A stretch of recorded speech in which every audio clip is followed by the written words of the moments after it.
Günləri sizinlə ikinci dərəcəli üzvlərdən biri olan zəiflik haqqında danışacağıq. Bu tip videoların çox gəlməyini istəyirsinizsə, kanala abunə olmağı və bəyənməyi unutmayın. Deməli,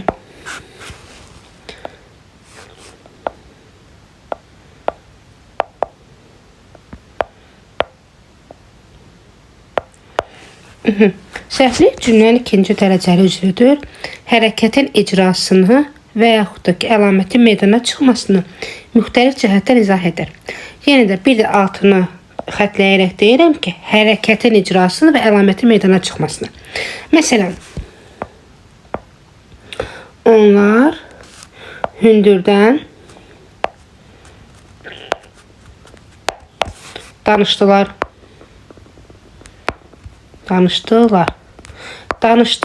Kimlər? Onlar necə danışıblar? Hündürdən danışıblar. Necə və nə tərzdə? Sualına cavab verir. Və xəstə olduğundan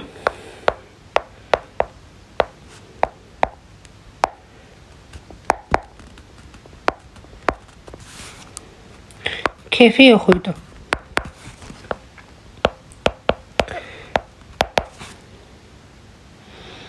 Keyfi yox idi. Yox idi nə? Keyfi. Niyə? Nə səbəbə? Nə üçün? Xəstə olduğu üçün. Niyə? Nə üçün? Nə səbəbə? Necə? Nə cür? Daha sonra nə tərzdə? Nə vaxt? Nə zaman? Harada? Haraya? Haradan kimi suallardan birinə cavab verir. Lakin mən necə dediyim zaman ehtiyatlı olun. Çünki biz axı bilirik ki, təyin də necə sualına cavab verir. Biz bunları necə fərqləndirəcəyik? Təyin də necə sualına cavab verir və eyni zamanda təyin də nə qədər sualına cavab verir, zəiflik də. İndi baxaq. Deyirəm ki, o çalışqan qızdır. Ya da ki, belə deyək. Çalışqan deməyək. Yaxşı sözün, eyni sözü götürək. O yaxşı qızdır.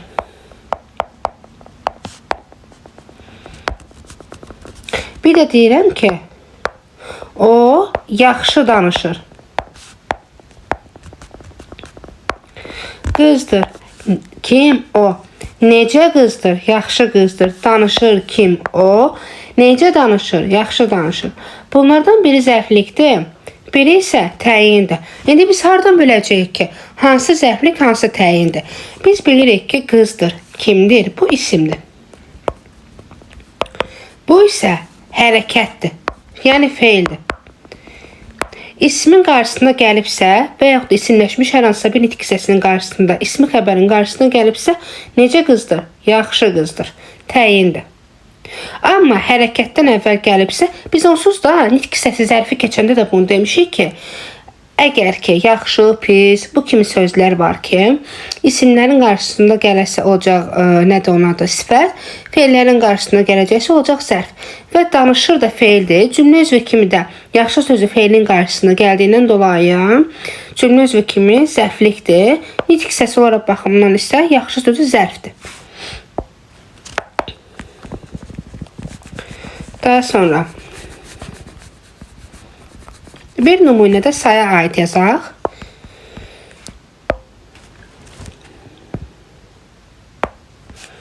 O çox oxuyur. O çox kitab aldı. Aldı nə?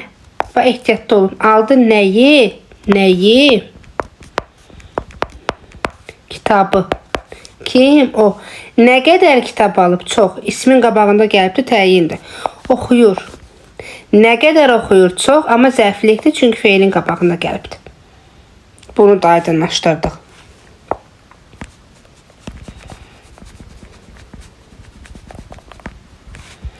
Daha sonra zərfliklər adətən zərflərlə ifadə olunurlar. Zərflərlə. Və biz bilirik ki, zərfin 4 növü var ki, Tərz hərəkətdir, zamandır, yerdir, miqdardır. Zərfin 4 növü, zərfliyin özünün isə 2 əlavə növü var, məqsəd və səbəb zərfliyi. Yəni bizim məqsəd və səbəb zərfimiz yoxdur. Cümlə özü kimi zərfliyimiz var. Əvvəlcə bunu anlayaq. Və zərflik adətən zərflərlə, bir də eyni zamanda feili bağlamalarla ifadə olunur. Zərflik yer və zaman mənalı isimlərlə, qoşmaların artırıldığı məstərlər, sual əvəzliklərlə ifadə oluna bilər. Məsəl üçün deyirəm ki,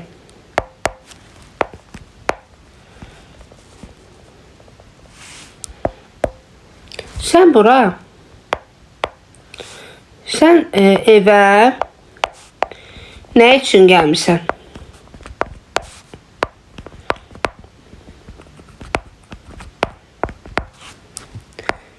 Gəlmişsən, kimsən? Haraya, evə, məkan bildirən zərflikdir. Nə üçün, niyə, nə səbəbə, bu nəyin sualıdır? Səbəb zərfliyinin, düzdürmü? Və yaxud da ki, məqsəd zərfliyinin. Burada da sən evə nə məqsədlə gəlmişsən mənasındadır. Və zərflikdir. Nitq hissələrlə ifadə olunan zərfliklər, onsuz da bilirik ki, cümlə özümüz nitq hissəsi ilə ifadə olunubsa sadə, söz birləşməsi ilə, mürəkkəb adlarla ifadə olunubsa mürəkkəb olacaq. Və məsələn, deyirəm ki, acı-acı gülərdim. Gülərdim, necə və nə tərzdə acı-acı. Daha biz bu acı-acı sözünü gedib mürəkkəb sərf demirik ki, 2 söz yanaşı gəlibsə. Bu, mürəkkəb sözdür. Mürəkkəb sözdə nitq hissəsidir. Nitq hissələrimiz sadə düzəltə mürəkkəb olur da quruluşuna görə. Və mürəkkəb sözlə ifadə olunursa, bu sadə zərflikdir. Yəni, sadə cümlə üzvü ilə ifadə olunmuş olacaq. Bir də deyirəm ki, biz nə onun, nə də sənin sağ ol deməyin üçün işləmirik.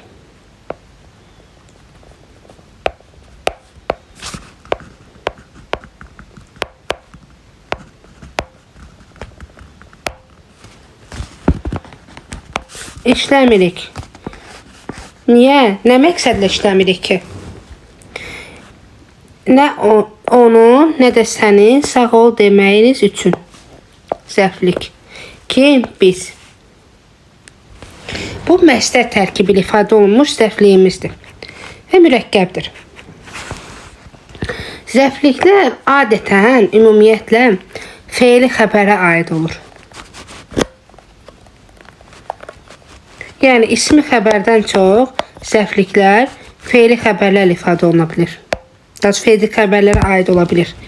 Feili xəbərə aid olduqda hərəkətin, ismi xəbərə aid olduqda isə əlaməti meydana çıxmasının tərzini, zamanını, yerini, miqdarını, səbəb və məqsədini bildirmiş olacaq.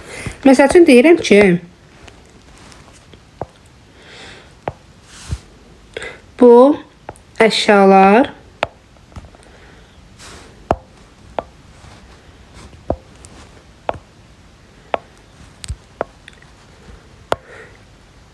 qızıl kimi dəyərlidir.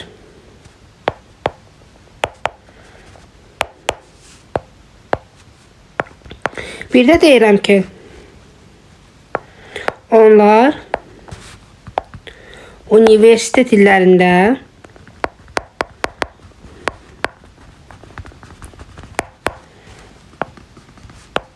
yanaşı əyləşərdilər. Dedik ki, yəni, zərflik feili xəbərə aid olur, ismi xəbərə də. İsmi xəbərə aid olan zaman əlamətin meydana çıxmasının tərzini bildirəcək. Tərzini, zamanını, yerini, miqdarını, səbəb və məqsədini. Lakin feili xəbərə aid olduğunda isə feili xəbərin, yəni ki, bu kimi xüsusiyyətlərin meydana çıxmasına səbəb olacaq. İndi baxaq. Dəyərlidir. Nə qədər, necə dəyərlidir? Qızıl kimi dəyərlidir. Dəyərlidir, nədir? İsmi xəbər, düzdürmü? Bu əlamətin tərzini bildirir. Əlamətin tərsini. Lakin bir də deyirəm ki, onlar universitet illərində yanaşı əyləşərdilər. Əyləşərdilər, necə əyləşərdilər? Yanaşı. Artıq burada feilin qabağında gəldiyi üçün hərəkətin tərsini bildirir. Çünki yanaşı burada tərz hərəkət səhvli idi. Hərəkətin tərsini bildirəcək. Məncə bu hissədə bizə aydın oldu.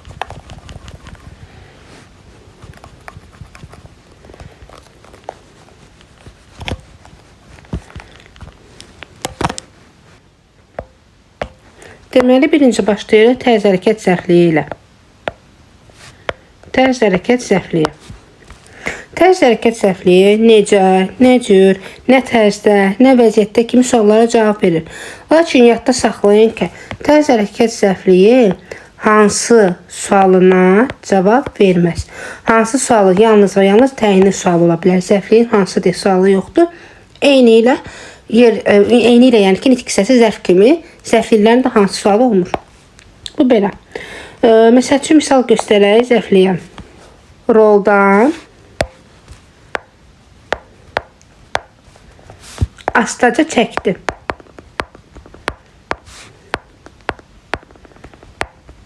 Çəkdi necə, nə tərzdə, astaca.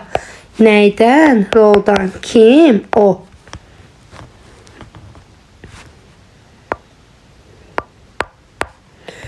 Və burada astaca sözü tərz hərəkət zərfli idi. Çünki necə sualına cavab verdi. Və yaxud da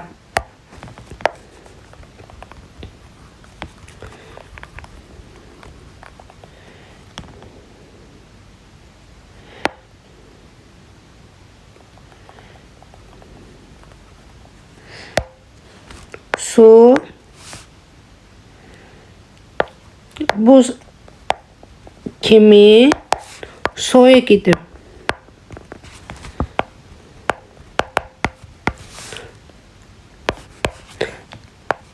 Necə soyuq idi, buz kimi. Bu da, yəni belə deyim ki, əlamətin tərsini bildirir. Ümumilikdə isə tərz hərəkət zərfli, tərz hərəkət zərfi ilə, fe'li bağlamalarla və fe'li bağlama tərkibi, qoşmaları söz və birləşmələrlə ifadə oluna bilər. Yəni qoşmalı sözlərlə, qoşmalı birləşmələrlə. Məsəl üçün, gedib müəllimə bu məlumatı xəbərlədi. Xəbərlədi nəyi? Məlumatı. Hansı məlumat bu? Kimə? Müəllimə. Necə gedib xəbərlədi? Gedərək. Gedib. Və ümumiyyətlə biz bilirik ki, bu fe'li bağlama ilə ifadə olunubdur. Eyni zamanda biz fe'li sifət və fe'li sifət tərkibini təyindən bilirik ki, ən çox təyin olur. Bir də isimləşərək mübtəda və yaxud da ki, tamamlıq ola bilər. Və bəzən isə ən şəkilçisi fe'li sifət tərkibi görmək fe'ilinə aid olur və tərz hərəkət zərfli rolunda çıxış edə bilir. Məsəl üçün deyirəm ki, mən Nigarı mahnı oxuyan gördüm.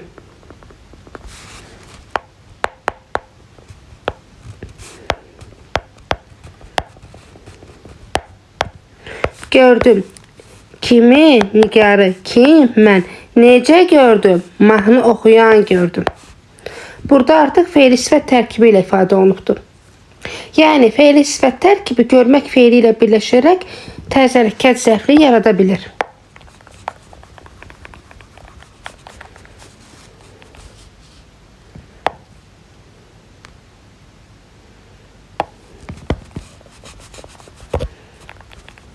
Yəni bir də bəzi tərkiblərimiz, bəzi birləşmələrimiz var ki, məsəl üçün deyirəm ki, Lalə bacısı kimi çalışkandır.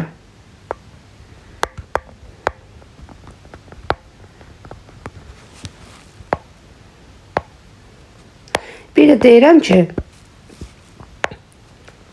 Lalə bacısı kimi hüquqşünasdır.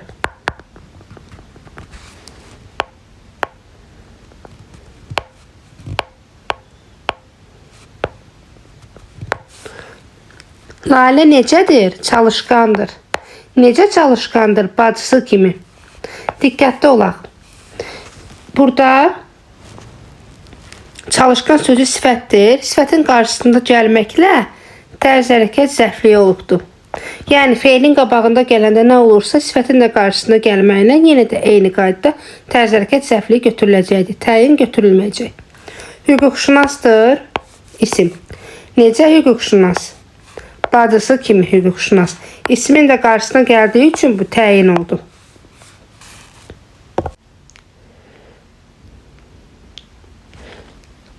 İkinci tərəfi halda, tərzdə, vəziyyətdə, şəkildə sözlərdən ibarət olan birləşmələr var ki, onlar da cümlədə tərz hərəkət zərfliyində iştirak edə bilər.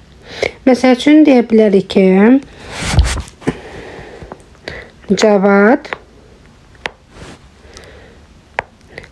sevincli halda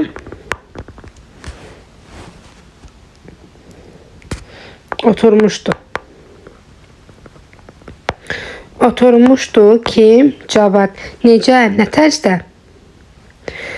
Sevimli bir halda, sevimli bir vəziyyətdə. Və yaxud da sonra bərk incimiş vəziyyətdə qayıdıb getdi. Qayıdıb getdi necə? Nə tərzdə? Bərk incimiş vəziyyətdə. Bir də ki, eyni zamanda tərz hərəkət zərfliklərində bəzən qoşmalardan istifadə olunur. Bənzətmə bildirən qoşmalarda. Məsəl üçün, bənzətmə bildirən qoşmalarımız hansıydı? Kimi, təki, tək, qədər və s. Bu kimi qoşmalardan istifadə oluna bilər. Məsəl üçün deyə bilərik ki,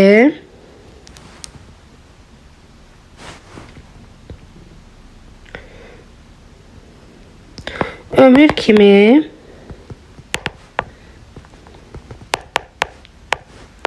hər şey gəldi, gedərdi.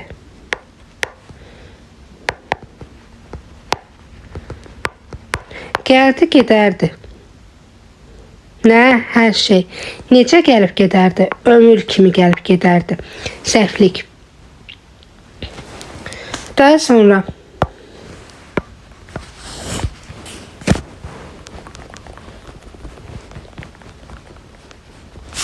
tərz hərəkət səhvliklərini fərqləndirmək üçün onların aid olduğu üzrə baxmaq lazımdır. Biz demişdik, məsəl üçün yaxşıdır, pisdir, çoxdur və s. Bir sıra sözlərimiz var ki, onlar həm zərf ola bilir, həm say və yaxud həm zərf, həm sifət. Bunları fərqləndirməyin yolunu da bildirdik ki, özündən sonra gələn sözə baxacağıq.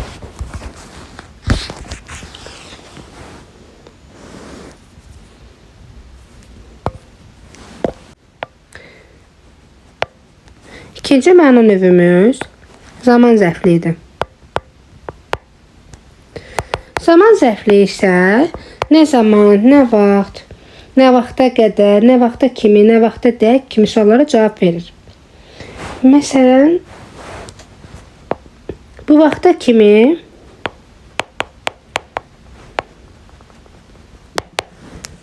hardaydın? Sual. Hardaydın? Nə vaxta qədər? Bu vaxta qədər, bu vaxta kimi. Və yaxud da ki, Sabirin bir şeiri var. Əcnəbilər seyrə balonlarla çıxır, biz hələ avtomobil minməyirik.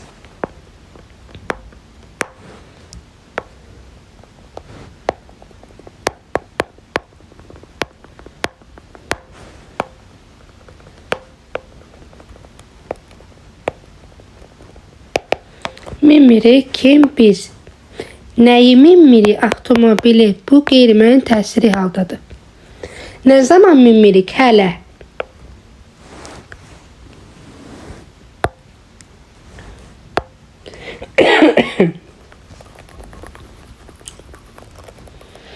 Bəzən biz bilirik ki, zaman zərfləri, zaman zərfliyi çox zaman zərfləri ifadə olunur. Və bəzən də zaman mənalı isimlərlə, feili bağlama tərkibi ilə və bir sıra ismi birləşmələrlə ifadə oluna bilər. Bir də ki, biz belə deyim ki, sual əvəzi ilə ifadə edə bilirik. Son dərsimiz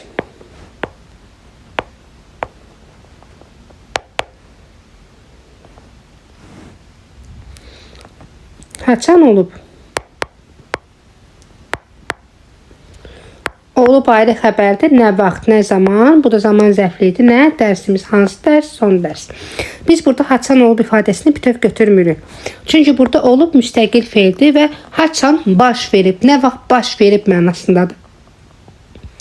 Daha sonra məktəbə yaxınlaşanda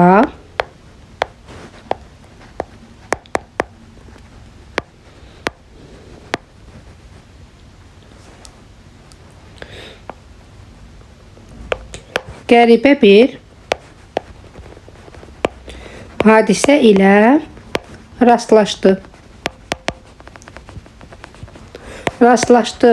Nə ilə? Hadisə ilə. Daha gedib biz hadisə sözünü mübtəda götürmürük. Çünki özündən sonra qoşma gəlib ki, qoşma ilə birlikdə bir cümlə özvüdür və qoşmalı sözlə birlikdə işlənə bilir. Adətən demək olar ki, tamamlıqlarımız. Necə bir hadisə qəribə? Gedib bir sözündə təyin götürmürük. Çünki qəribə hadisə, qəribə bir hadisə. Bir burada ədatdır. Nə zaman? Məktəbə yaxınlaşanda. Siz burada məktəbə sözünü ayıra bilmərsiniz uşaqlar. Məsəl üçün, məktəbə rastlaşdım. Alınmır axı. Məktəbə qəribə bir hadisə rastlaşdım. Mənası yoxdur. Məktəbə yaxınlaşanda bu bir birləşmə və feili bağlama tərkibidir. Yer zərfliyi işin, hərəkətin, hadisənin icra olunduğu yeri bildirir və haraya, hara, harada, haradan suallardan birinə cavab verir. Bilirəm ki, sizdə belə bir sual yarandı ki, axı, hara sualı yer zərfliyinin sualı deyil, hara sualı mübtədanın sualıdır. Okey, mən sizlə razıyam.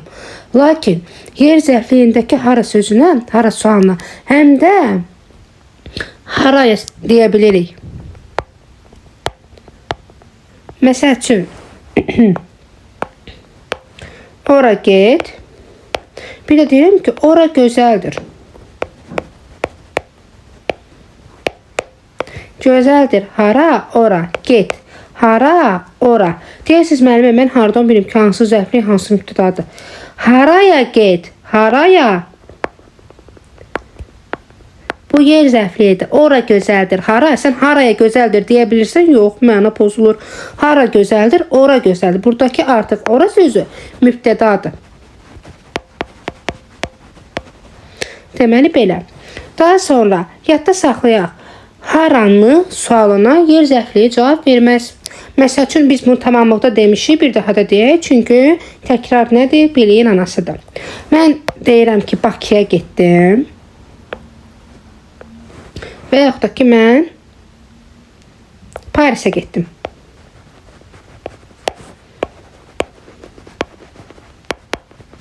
Bir də deyirəm ki, mən Parisi gəzdim. Mən sizlə razıyam. Hər ikisi məkan mənasını bildirən bir isimdir. Məkan mənalı isimdir. Lakin bir qaydadır ki, haranın sualı zərfliyin sualı deyil. Haranın sualı tamamlığın sualı. Haranı Parisi bu tamamlıqdır. Haraya Parisə bu zərflilikdir. Özü yer zərfliyidir. Daha sonra məncə burada qaranlıq qalan bir detal olmayacaq deyə ümid edirəm. Daha sonra yer zərfliyindən danışan zaman. Yer zərfliyi həm yer zərfləri ilə ifadə olunur. Həm isimlərlə, həm də isim birləşmələrlə. Məsəl üçün deyirəm ki,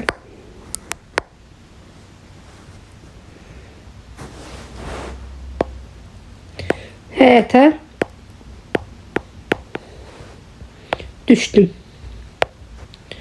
Düşdüm. Haraya? Həyətə. Bu isimli ifadə olunubdur. Daha sonra deyirəm ki,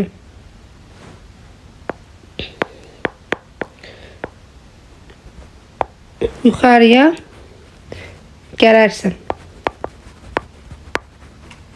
Gələrsən haraya? Yuxarıya. Bu zərflə ifadə olunmuş zərflikdir. Deyirəm ki, külün qırağında kızlar var. Var. Kim? Kızlar harada? Külün qırağında üçüncü növ təyinli söz birləşməsində ismi birləşməklə ifadə olunubdur.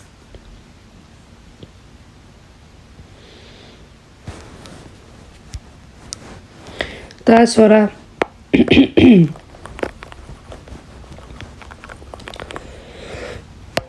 əsas tərəf, yəni ikinci tərəfdə alt,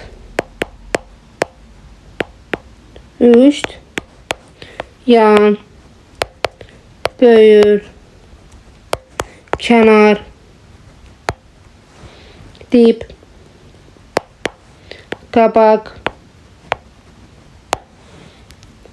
arxa və s. sözlərdən ibarət olan isim birləşmələr yer zərfliyi ola bilirlər. Məsəl üçün deyirəm ki,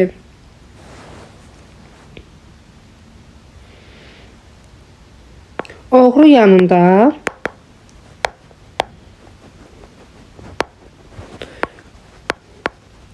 göz qırpmaq olmaz. Olmaz. Nə? Göz qırpmaq. Harada olmaz? Ovçu yanında. Doğrusu oğru yanında. Daha sonra başqa nəyi misal göstərmək olar?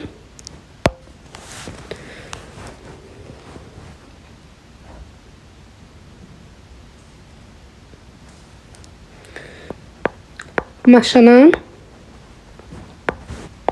içində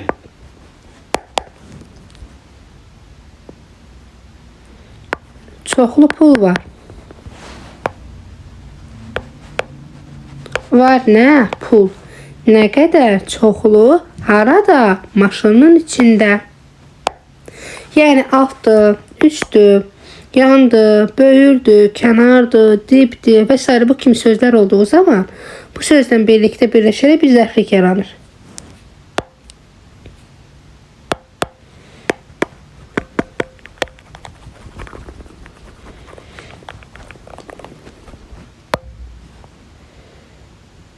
Məsafə bildirən qoşmalarımız var idi. Bunlar hansılar idi? Dəq, cancən, ca, bir də eyni zamanda ilə qoşmaları.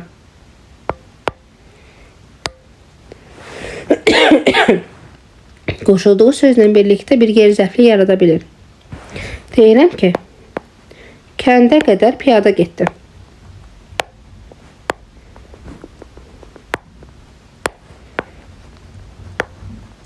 Getdi. Necə? Nə tərzdə piyada? Hara qədər? Kəndə qədər. Və yaxud da deyirəm ki,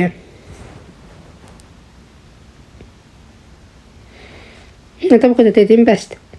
Bəzən isə biz buna əvvəlki günlərdə toxunmuşuq. Şəxs əvəzlikləri özü məkan anlayışı bildirə bilər. Rəfiqəm,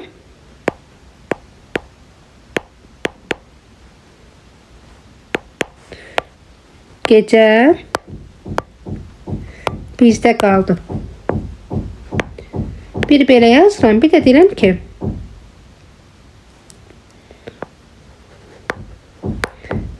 bizdə maraqlı məlumat var.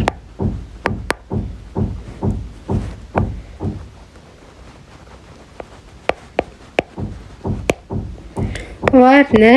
Məlumat, necə məlumat? Maraqlı kimdə? Bizdə. Bir qrup şəxsdir, deyir ki, bizdə maraqlı məlumat var. Amma qaldı kim rəfiqəm? Nə vaxt gecə?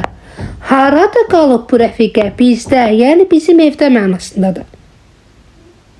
Və yaxud da deyirəm ki, biz bu axşam onlara getməyəcəyik.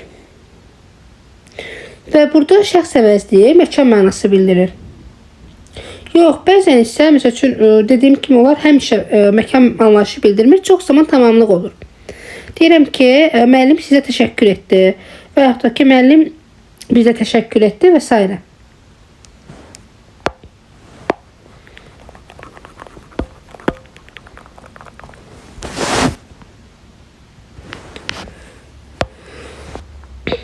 Çamadanda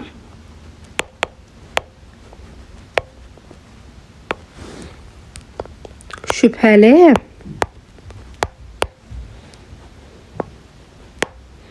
əşyalar vardı. Nələr əşyalar, necə əşya şübhəli? Nəyin içində, harda? Çamadanda. Desə yanlış olar. Çamadanda sözü çünki.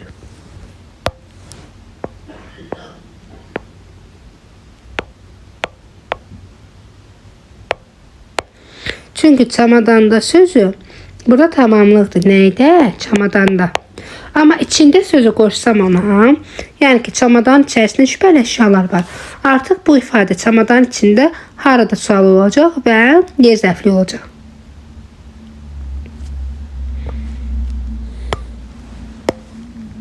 Və yaxud da ki, dərəcə deyə bilərik. Kəmiyyət zərfli işin hərəkətin nə qədər və hansı kəmiyyətdə icra olunduğunu bildirir. Bəzən hərəkət, bəzən də əlamətə aid ola bilər. Yəni, hərəkətin dərəcəsini bildirə və yaxud ki, əlamətin dərəcəsini bildirə bilər. Məsələn, mən hədsiz dərəcədə üzüldüm. Üzüldüm. Nə qədər? Hədsiz dərəcədə kim? Mən.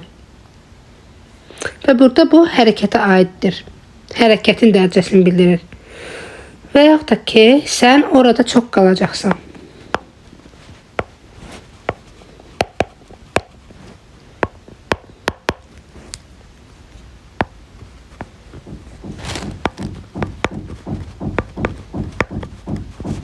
Qalacaqsan, nə qədər çox.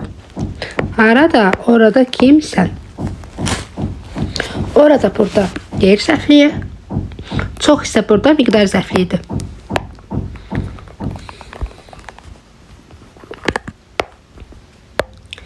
Daha sonra kəmiyyət zərfliyi həm miqdar zərflərinin özü ilə, həm də ismi birləşmələrlə ifadə oluna bilər.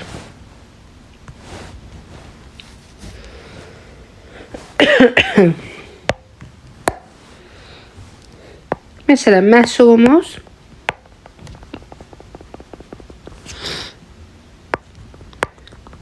1'e 5 arttı.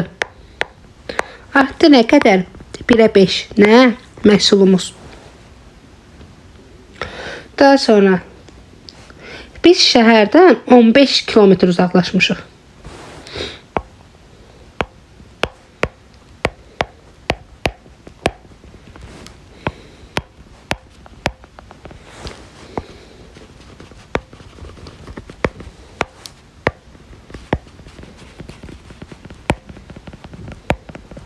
Uzaqlaşmışıq nə qədər?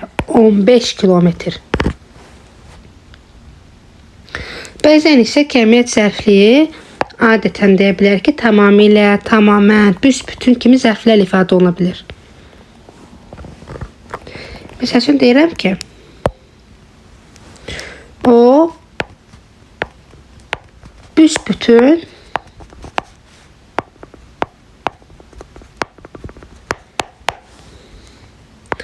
İslanmıştı. İslanmıştı. O nə qədər islanıbmış? Büsbütün zərfli.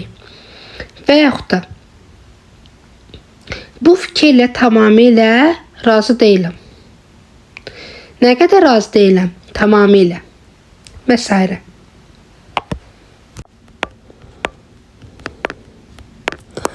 və səbəb zərflikləri var ki, ümumiyyətlə adətən səbəb zərfliyi ilə məqsəd zərfliyini bir-biri ilə uşaqlar qarışdırırlar. Səbəb zərfliyi niyə, nə üçün və nə səbəbə kimi suallara cavab verir. Nəyə görə, nədən ötürü? Burada artıq hadisə görülüb bitibdir və onun göstərildiyi səbəb göstərilir. Yəni ki, bir hadisə baş verir və bunun səbəbi də olur. Məsəl üçün, onlar küstükləri üçün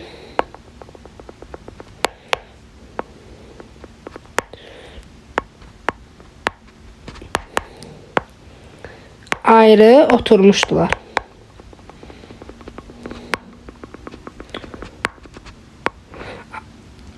Oturmuşlar necə ayrı? Necə, nə tərzdə oturmuşlar bunlar ayrı? Nə səbəbə ayrı oturublar? Məqsəd deyil. Artıq bilirik ki, bu gedib əyləşibdir. Elə tək ayrı oturmağının səbəbi nə idi? Küsməyi. Nə üçün ayrı oturubdu? Küstükləri üçün. Bu səbəb zərfliyidir. Daha sonra sən nədən ötürü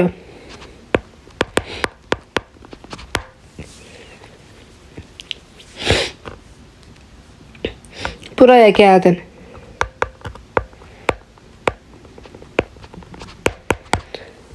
Gəldin haraya? Buraya. Niyə? Nə səbəbə? Nədən ötürü? Buradakı nədən ötürü səbəb zərfliyidir. Daha sonra səbəb zərfliyində üçün, ötürü, görə qoşmaların artırılması ilə söz və söz birləşmələri ilə, fe'li sifətlərlə, fe'li sifət tərkibləri, fe'li bağlama tərkibi, sual əvəzlikləri və isim birləşmələri ifadə olunur. İsim birləşmələri isə çox az hallarda və hətta isimlərlə də və yaxud ki, məstərlə də deyə bilərik ki, oxumaqdan başı ağrıyırdı. Ağrıyırdı nə? Başı. Niyə? Nə səbəb ağrıyıbdı? Oxumaqdan. Artıq iş görülübdü. Səbəb zərfliyində artıq iş görülübdü və onun nəticəsi var. Oxumağına görə onun başı ağrıyırdı. Və yaxud da qızı məktubu aldığı üçün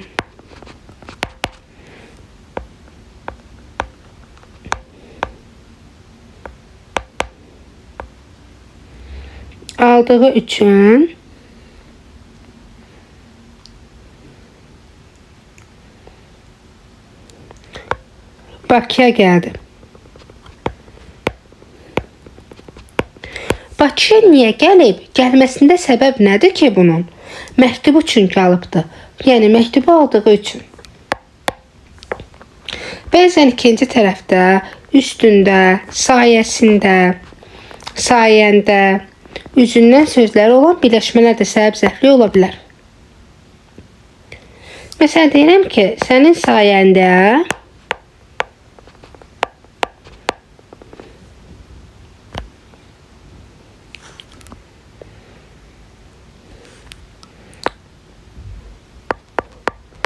xoşbəxtliyə çatdım. Çatdım. Nəyə? Xoşbəxtliyə. Necə çatdım? Sənin sayəndə. Daha doğrusu niyə çatdım?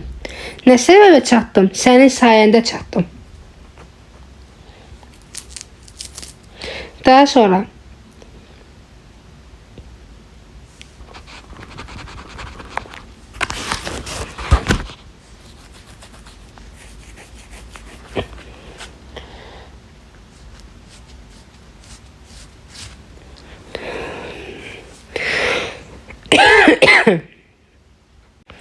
deməli, məqsəd zərfliyi işdəki, işin daha doğrusu hərəkətin məqsədini bildirir. Niyə, nədən ötürü, nə məqsədlə kimi suallardan birinə cavab verir.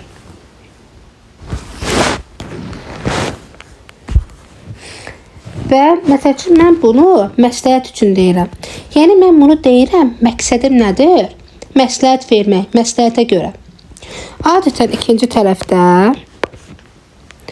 məqsədi ilə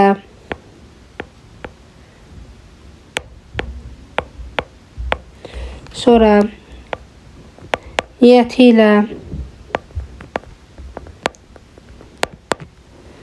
uğrunda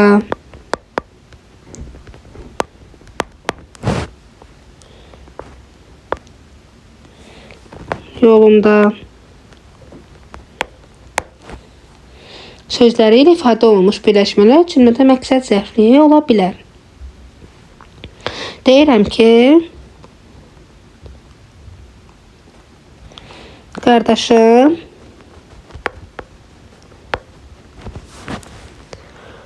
universitetə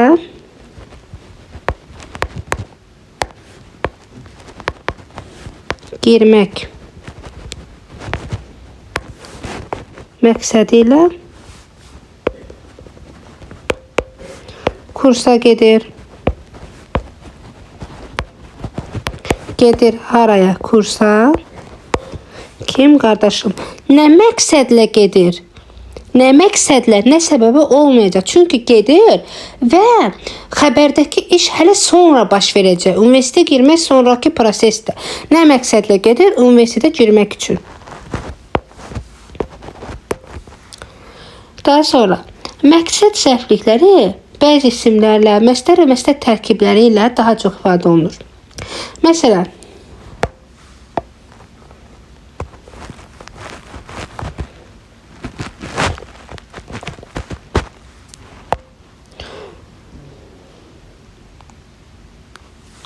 mən hava almaq üçün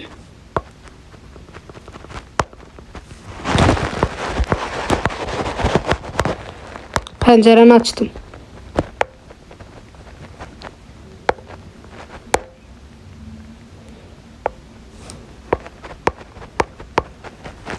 Açdım. Nəyi? Pəncərəni. Ki, mən nə məqsədlə pəncərəni açmışam? Hava almaq məqsədi ilə.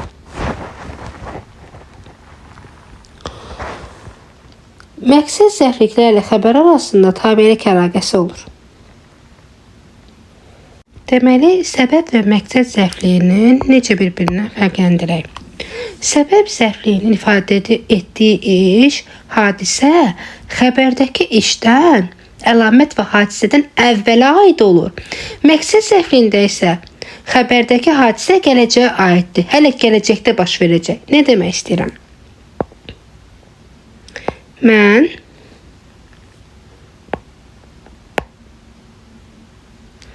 imtahanda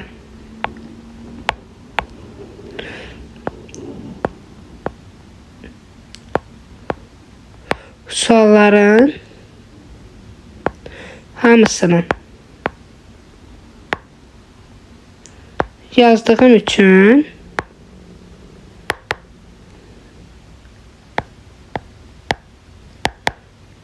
sevindim. Deməli, mən imtahanda sualların hamısını yazdığım üçün sevindim. Bir də deyirəm ki, mən imtahanda yüksək nəticə toplamaq üçün çalışırdım.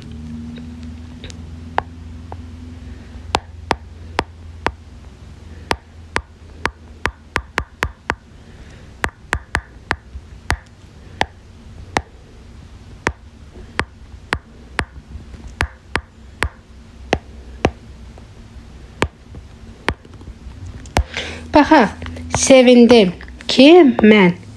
Mənim sevinməyimə səbəb nədir? Mən hal-hazırda sevinirəm.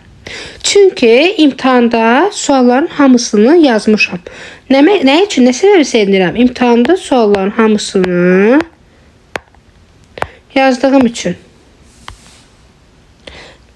Sualların hamısını yazdığım üçün harada? İmtahanda. İmtahanda yer zərfliyi, sualların hamısını yazdığım üçün isə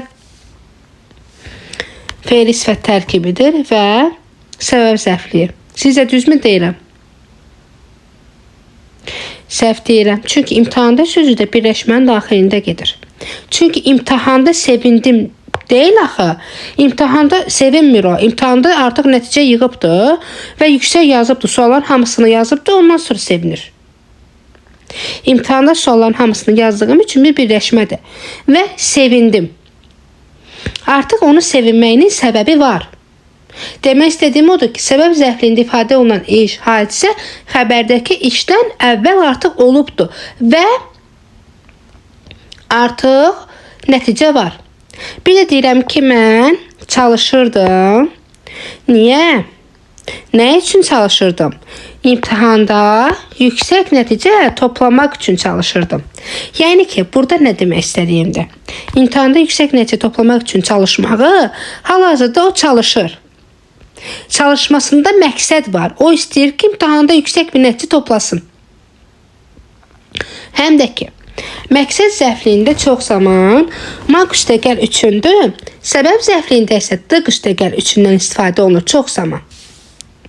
İndi digər məsələ.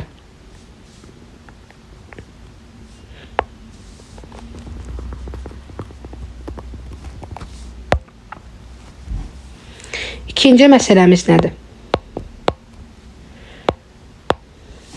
Səbəb zərfliyi əsasən çıxışlı halda olan söz dan və ya üçün ötürü görə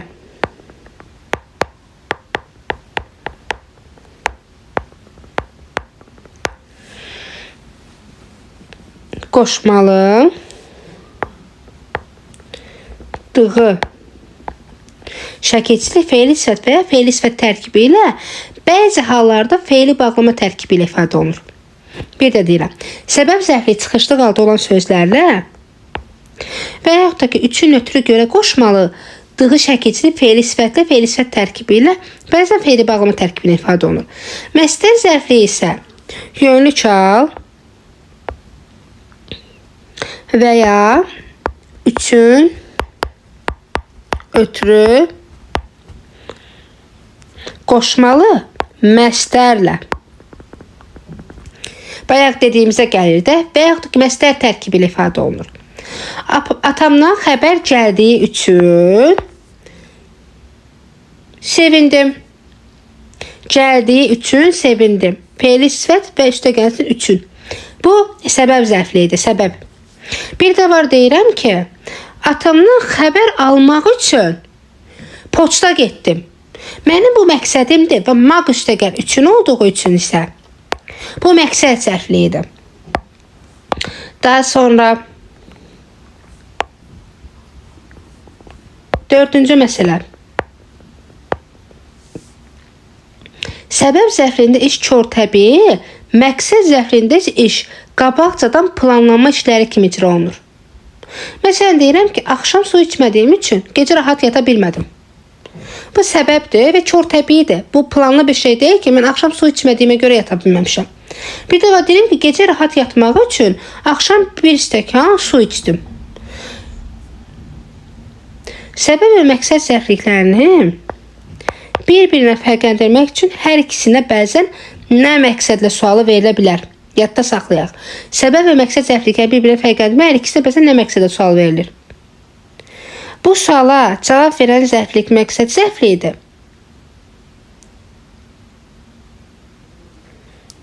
Şu.